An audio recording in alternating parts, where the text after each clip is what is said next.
Court Press with your host, Drew Duncan. Don't you dare touch that dial.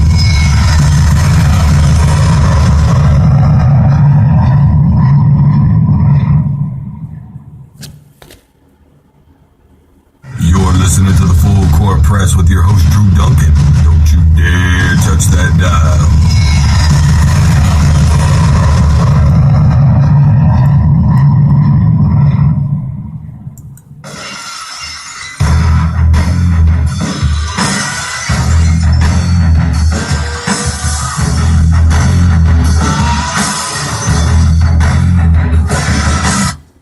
Welcome back to the Full Court Press, everybody. I am your host, Drew Duncan. You guys are checking me out live on 95.9 FM, KSUN Radio, Wichita, Kansas.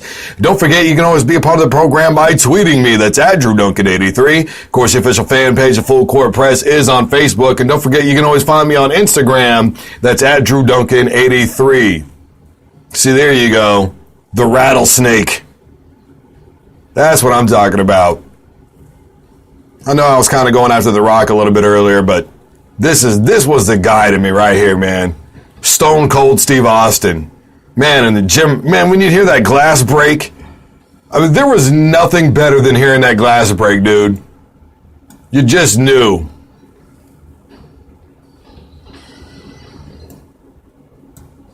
There it is.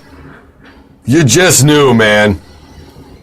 It was about to go down, or as JR would say, business is about to pick up. The old Okie himself, man.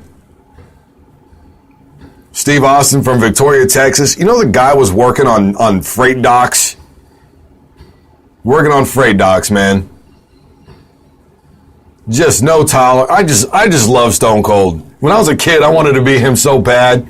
About these old biker boots, man, and started wearing bootcut jeans, and oh, dude, you have no idea. They used to call me Stone Cold Steve Andrew. Dead serious, man. It was that real. It was that real. Those to me were the days of wrestling, man. I haven't watched WWE in I don't know how long. I think the last pay-per-view I got was the hair match with Donald Trump back in like 2007.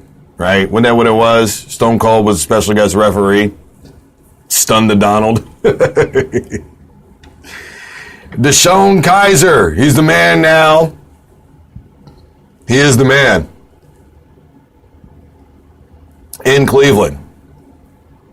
So why did we decide when we were in Cleveland to take a $16 million a year quarterback and not make him our starter? I'm just as lost and confused about this as everybody else. Browns fans, I'm there with you. I am there with you through all these moments and tribulations in your life. 27 starting quarterbacks since 1999. I was a sophomore in high school.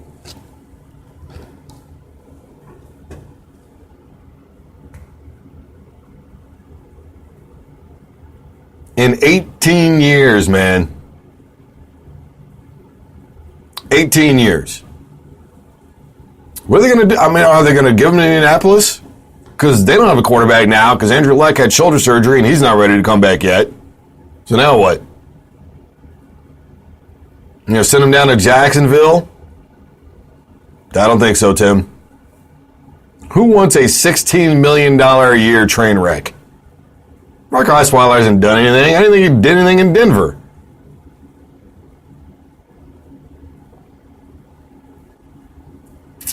Didn't do anything in Houston. 22 interceptions. Ugh. How did he convince anybody to give him $72 million? I'm not saying he's a scam artist, but come on.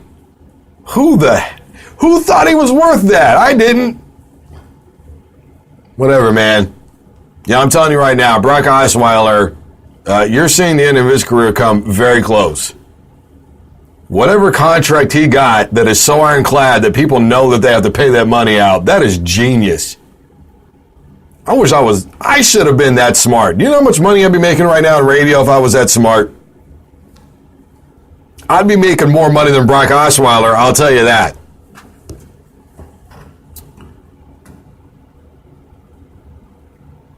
I mean, that guy, his agent, I gotta call that guy up. Like, hey, look, bro, here's what's going on. I'm looking to make $72 million in guaranteed money, and no matter where I go, people are gonna pay it out. And that's it.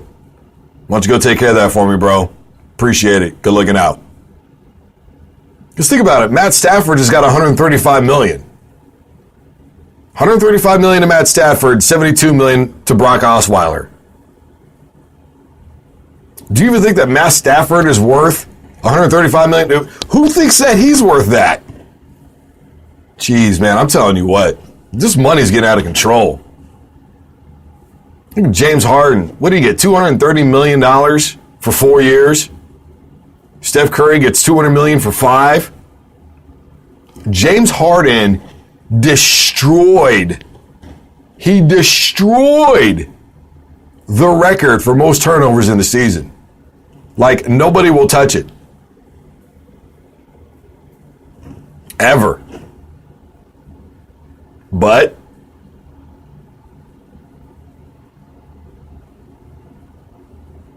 he gets $230 million. I guess everybody's got a kryptonite. We already know what Matthew Stafford's kryptonite is, the playoffs. That's his. He's like, hey guys, I've had a really good season. I'm here in the playoffs now, and I'm not going to be able to perform.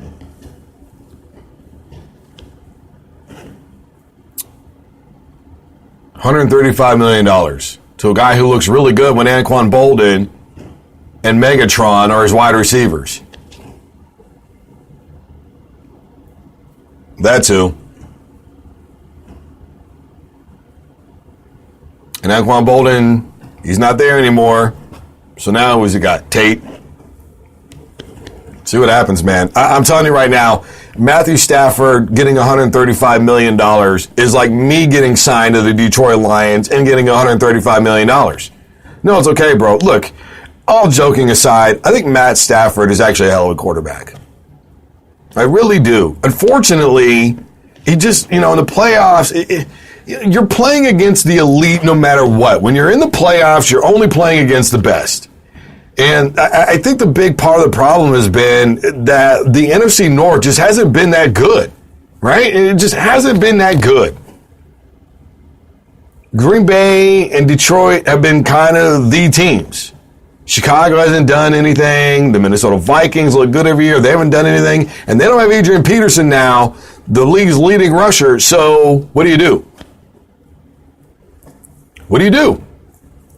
Because he's down in New Orleans now. You've got to look at it and go, this has to be one of their years. And look, Matt Stafford does make some elite plays. Okay? He really does. Sometimes that guy doesn't necessarily have the talent around him. But I'm telling you what, after seeing the way that this team played last year, it just really blows my mind that he gets $27 million a year. Some of the turnovers that I saw in the red zone against the Giants and some other football teams that I would watch him and go, and I get it. I really do. There's some great plays last year by Green Bay that had to win that football game. Aaron Rodgers proved that he can chuck it further than anybody in the NFL. And as long as somebody's there to leap and catch it, he'll get it to him. Now, I get that. I'm not saying that Matt Stafford is a bad quarterback, but I thought it was going to be, I really thought it was a matter of time before he was out in Detroit. And instead, they give him $135 million.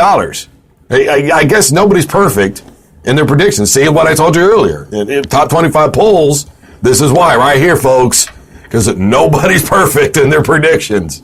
It's just the way that it is. But I'm telling you right now, Matt Stafford is a good player. I don't know if he's $135 million good. I think if I would have seen that he got maybe the same money that Osweiler got, maybe a little bit more, I'd have been like, yeah. But see, though, here's the thing. Osweiler is probably the metric now. That guy's like the standard.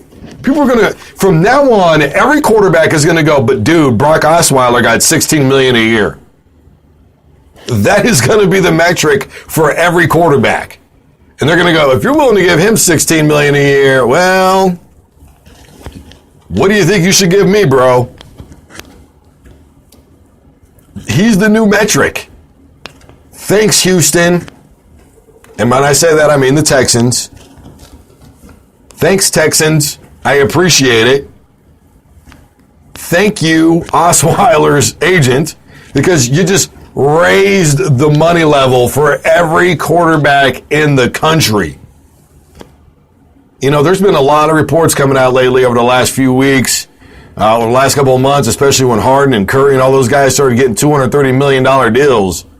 There were guys like Shane Ray from the Broncos saying, this is why my son will play baseball, because NFL guys don't get paid what they should.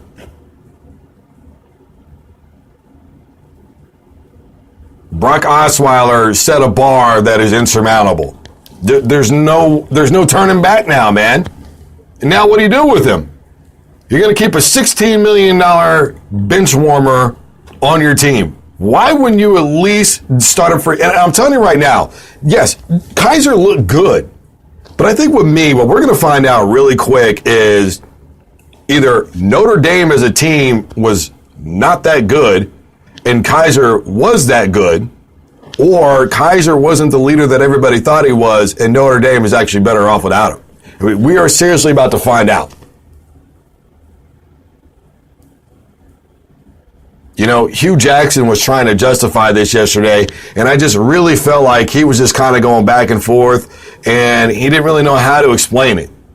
To me, the best explanation that I heard him give was DeShone Kizer is a day in and day out guy and even does a little bit more than what you're supposed to. Hey, man, if the kid's willing to study and bust his rear end and be in that film room, then, hey, man, more power to him, because there's a lot of lazy quarterbacks out there. Remember Jamarcus Russell? Dude was on his knees throwing it from one end zone to the other. Never wanted to be at practice. Never wanted to study film. You see the result. All the talent in the world, more than any other quarterback that's probably playing right now. And look what happens. You know, the bottom line is this triangle situation of quarterbacks right now is a really big deal. If the Indianapolis Colts figure out a way to cabbage on to this guy, it's going to cost them, and it's probably not just going to cost them money. I'm guessing picks, maybe players. We'll find out. Do I think that Brock Osweiler is the quarterback of the future for any team? I don't know, but I think if he was going to fit somewhere, it would be in Indianapolis. A lot of play action, kind of that West Coast style of offense, open it up a little bit more, could play into his favor. I think a guy like Osweiler honestly just needs to operate out a shotgun and just chuck it all over the place. I think that's his strength. Just to be honest with you, I don't think anybody really understands how to use him.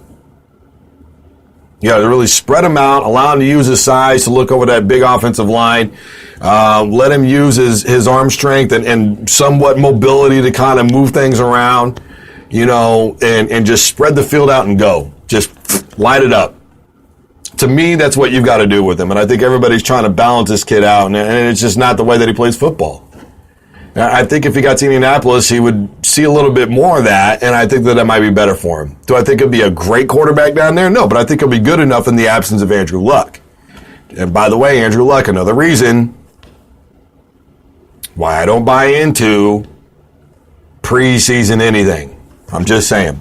This has been the Full Court Press. I have been your host, Drew Duncan. You guys have been listening to me live from the K-Sun Studios out here in Wichita, Kansas. Don't forget I'm on Twitter. That's at DrewDuncan83. I'm on Facebook at DrewDuncan83. And I am also on Instagram at DrewDuncan83. Will not be in the studio tomorrow. I'm going to be out of town. We'll be recording live, though, from my Spreaker. Hopefully I'll be able to get one done while I'm on the road. We'll be back Thursday. Obviously, we're going to be looking at Ohio State and Indiana. We're going to be looking at the situation with Brock Osweiler as it continues to develop. We'll be talking about, obviously, Ezekiel Elliott, whether or not his appeal goes through. It is being heard today, so we'll be looking at that situation as well. We're going to be talking more high school football, obviously.